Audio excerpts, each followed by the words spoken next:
Hi guys, welcome to Twin Perspective. I'm Joe, and tonight I'm going to be presenting my top 5 greatest albums by Phil Collins. If you've tuned into this video, you already know that Phil Collins is the man. So I don't really have to describe much here. He's one of the greatest selling artists of all time. Uh, Sold 100 million copies as a solo artist, sold 100 million copies plus in a great band, Genesis. Phil Collins started his solo career in 1980-81, and the band that he typically used was Leland Sklar on bass and Daryl Sturmer on guitar, and the Phoenix Horns from Earth, Wind, and Fire. Now, he would use these guys in the studio. He'd use them on tour. He'd also bring along Chester Thompson to play the drums when Phil toured live. Of course, all the singing and drumming's all Phil, on the records. And so that's your basic band for Phil. I love his music. To me, Phil Collins will always be the great drummer who had an opportunity to sing and then began writing songs on piano and keyboard and became a producer and became an actor. And this guy had talent, was able to express himself in various ways, and I think he always did a great job. Vocally, his voice is strange. He has a lovely voice for soft stuff, but he can scream and get up there with the best of them. I love his voice. I think Peter Gabriel has the greatest voice ever, but Phil goes toe to toe with him, and it's nice.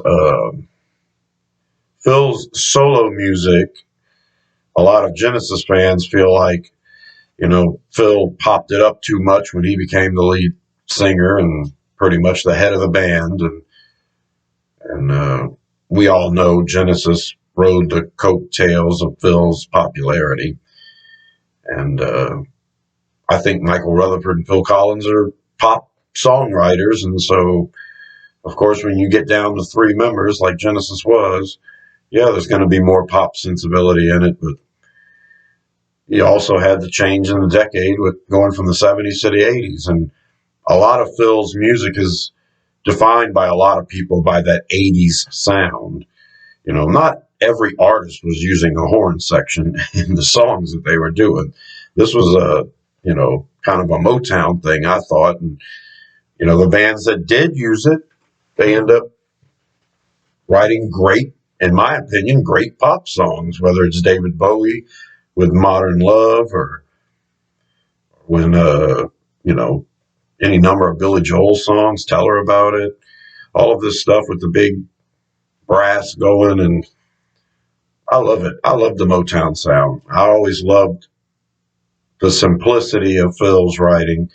I don't want to be challenged all the damn time. I'm not a prog rock lover.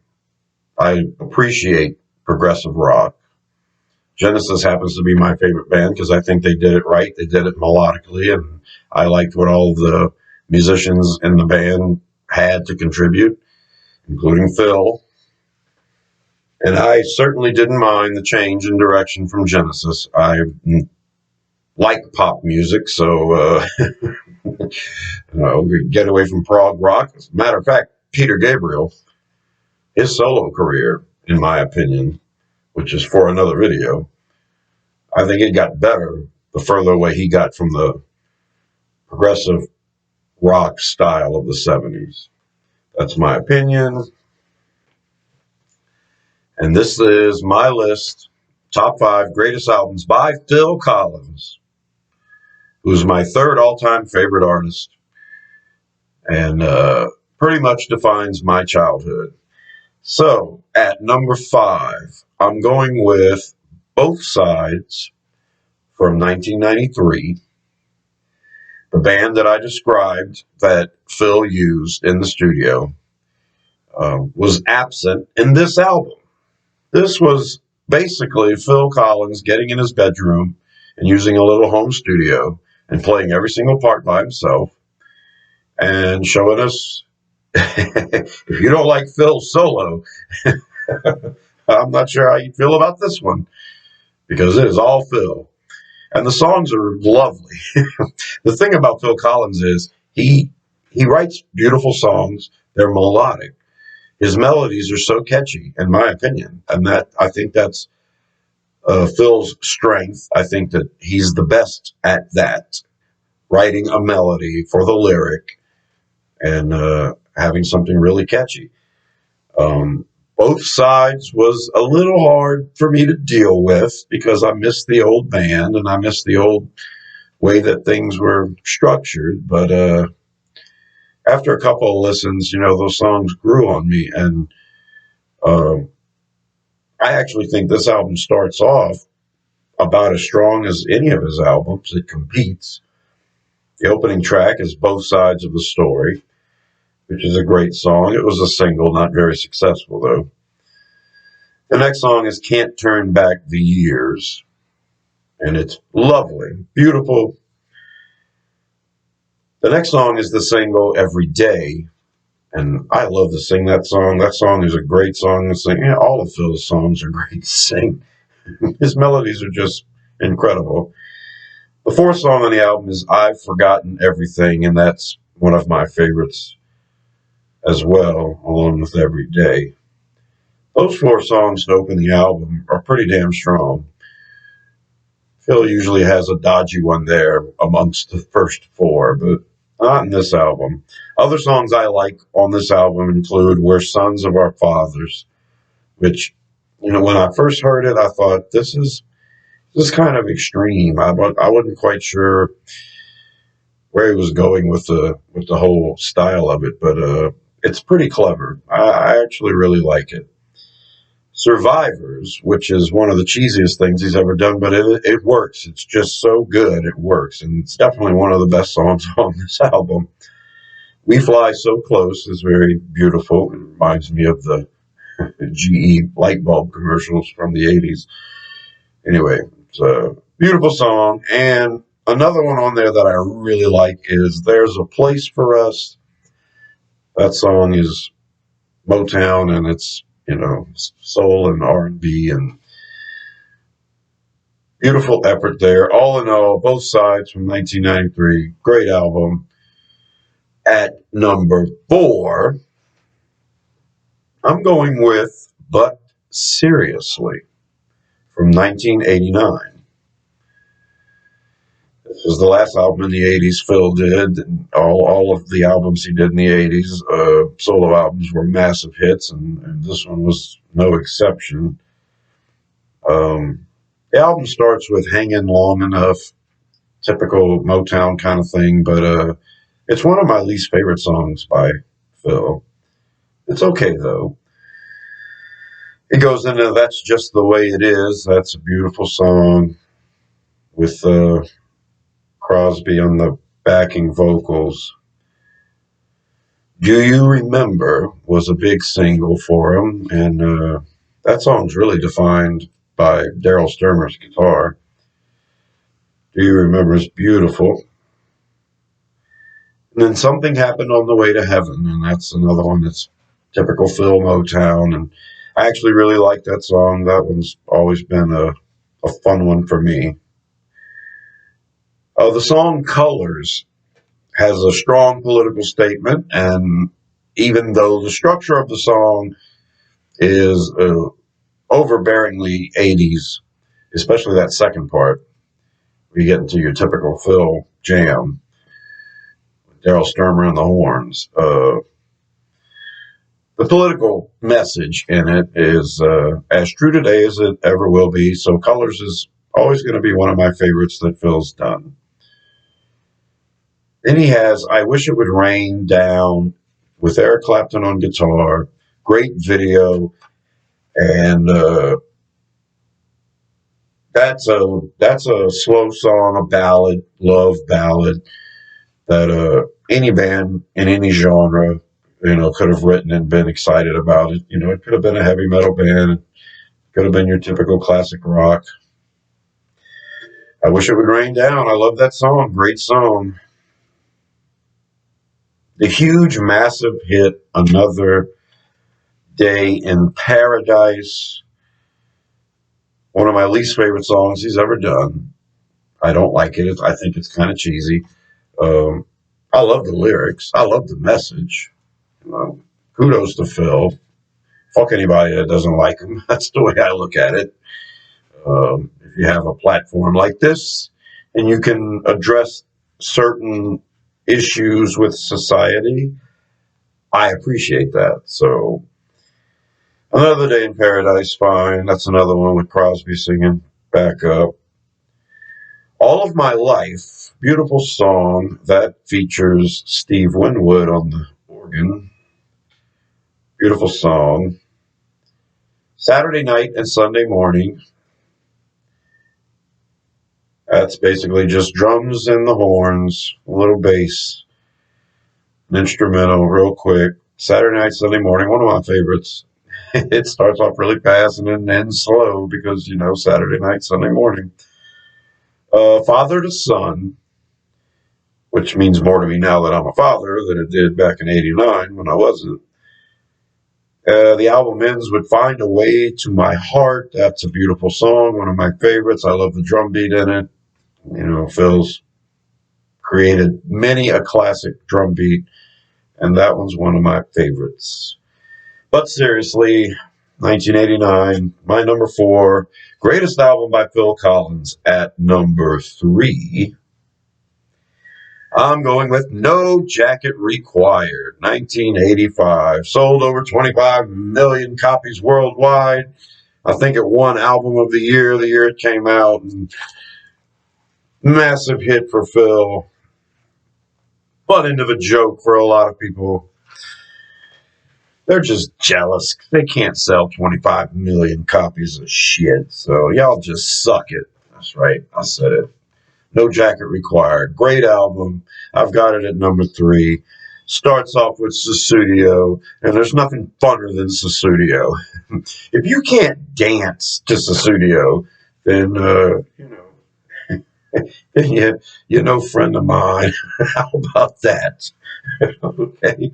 That's funky. Come on. That bass line, you can't tell me you can't enjoy that bass line in Sussudio.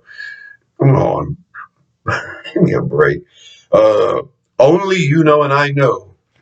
Drastically 80s sounding song. Beautiful. Love it. Absolutely great song. The message, the melody. Phil's melodies are great, and he's got the message on point. It's all about relationships, and it works. Only You Know and I Know the things we mean to say. Dog it. The next song on the album is my favorite on the album, and it's called Long, Long Way to Go. Long, Long Way to Go. That's the song on this album that puts this album above. Now, it had a lot of massive hits, including Sussudio. The Long, Long Way to Go is the memorable track. A singular drum pattern, Sting singing back up, very simple song, to the point, political lyrics. Just a badass song. I think I've got that one ranked number 3. If you guys want to check out my favorite Phil Collins songs, I've got a top 25 list of those. Just go to my channel, go to playlist, pick top 10 list folder, and find that video, Phil Collins. Best songs by Phil Collins. I also have a best songs by Peter Gabriel and a best songs by Genesis. So to continue with No Jacket Required, after Long, Long Way to Go, I Don't Want to Know, and I Don't Want to Know is a good song. It's okay. There's always a dodgy one in the first 4, and that's the dodgy one here. The first side ends with One More Night, huge hit, and deservedly so. Beautiful, beautiful melody, beautiful, beautiful song. Second side starts with "Don't Lose My Number, Billy." Damn it. "Don't Lose My Number" was another big hit for him. Classic drum beat. I mean, the song is very cheesy to me, and it's one of my least favorites that he's done. But that drum beat is just so good. Um, it picks it up a notch with the next song, "Who Said I Would." "Who Said I Would" is just awesome. That, to me, lyrically, that one right there fits. That's because Phil, he's a sap and he's romantic, and a lot of times he's begging for the woman to come back, and a lot of times he's talking about how much it hurts that she's gone. But in this one, "Who Said I Would," he takes a different approach. Yeah, this one gets me going. And then two of my least favorite songs on the album, "Doesn't Anybody Stay Together Anymore" and "Inside Out." Not too much fans of those, but it ends with "Take Me Home," which is one of the best songs he's ever done. A staple, ends the concerts with it. Phil's pushing 70, so he won't have very many more concerts left in his career. But he'll always have "No Jacket Required," one of the greatest selling albums of all time. You can get music online for free nowadays, so I don't know if anybody's ever going to sell the amount of records these guys did in the past. But, if you're a record collector, you got to have that one in your collection, I'm pretty sure.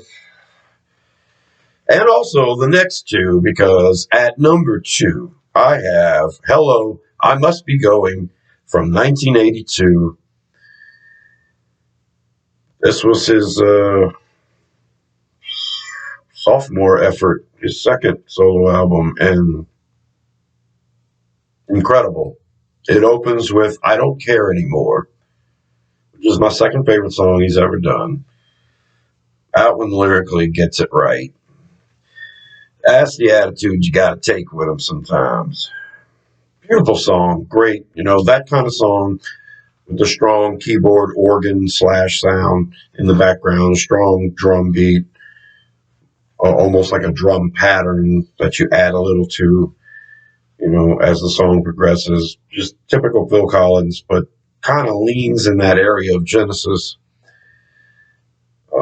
But then the next song is right back to Phil in his typical Motown ways. "I Cannot Believe It's True." One of my favorites he's done. Love that funky thing. The very simple but fun, "Like China," very poppy. I almost feel like he wrote that song just to get a reaction from the crowd. He's good at what he does. He makes it sound great. "Do You Know? Do You Care?" Another one that's in that darker side, leaning towards Genesis. Great song there. Good one by Phil. His remake of "You Can't Hurry Love." And that's how great Phil is. He can redo Diana Ross and the Supremes and make it sound great.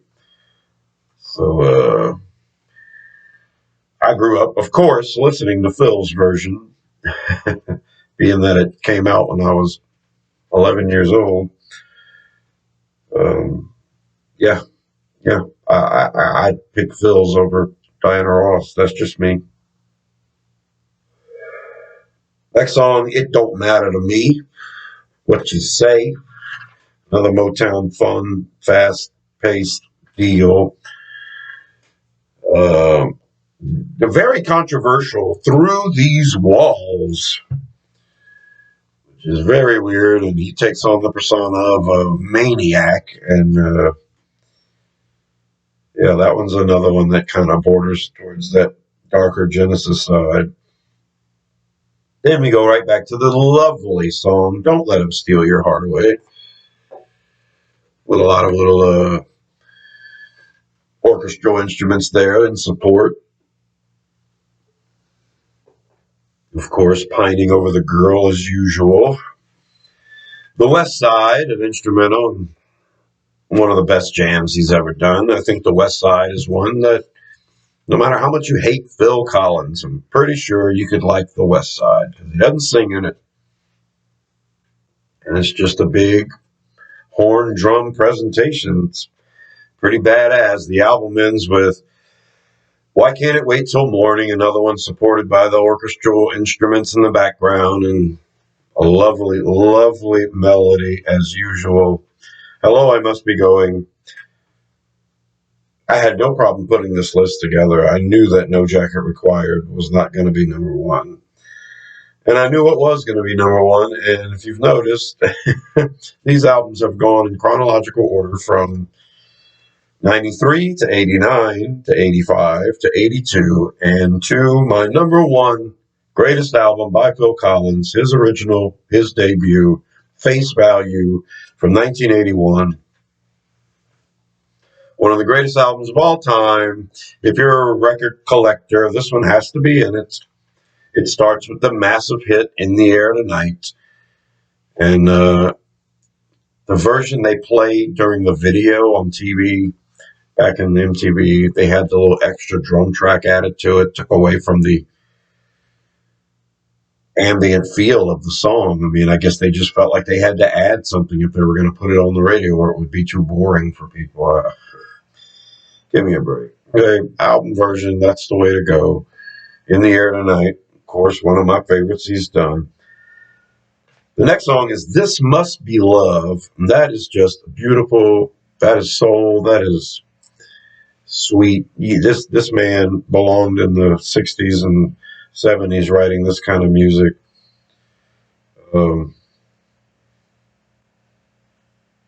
I can't recommend This Must Be Love enough. It's a beautiful, beautiful song.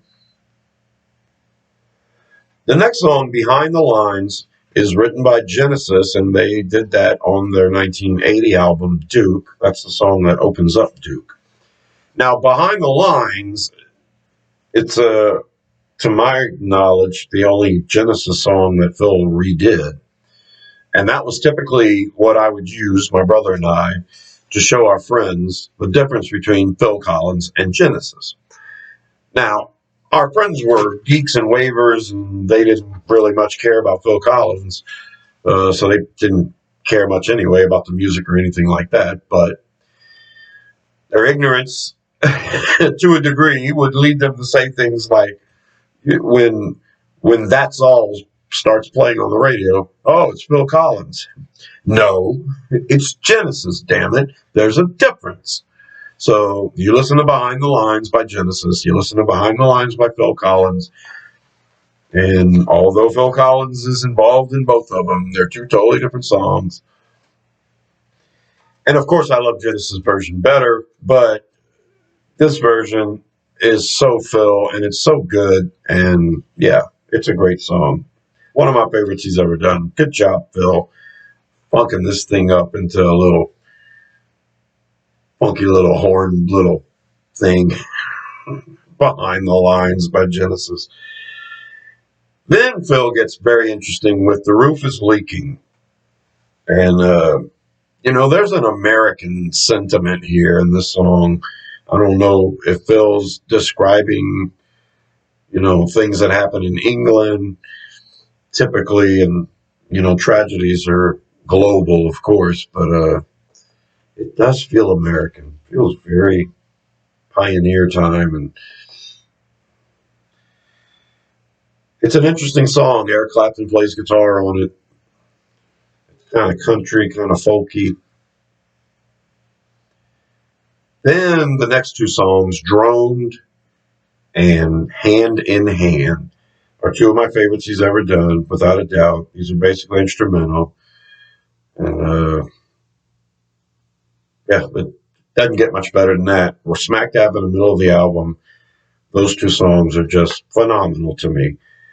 Part of the reason you have to own this album, those two songs, Droned, Hand in Hand. I believe the second side started with I Missed Again, and that was a single. I think it hit number 10. Typical horns, typical Phil, that Motown drum, Phil, and great song. Love that song. Maybe people don't like it, like some people don't like Sussudio, but I Missed Again is a great song. Followed up by my favorite song Phil's ever done, You Know What I Mean. Soft piano song, lovely. You know, the broken heart and all. You Know What I Mean. My favorite song he's ever done.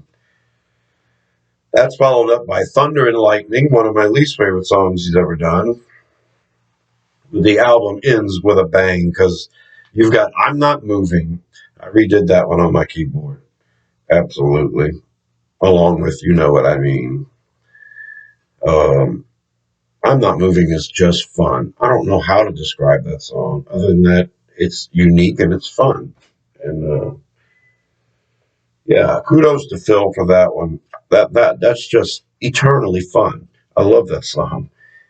Followed up by If Leaving Me Is Easy. I redid that one too. Eric Clapton's on this version.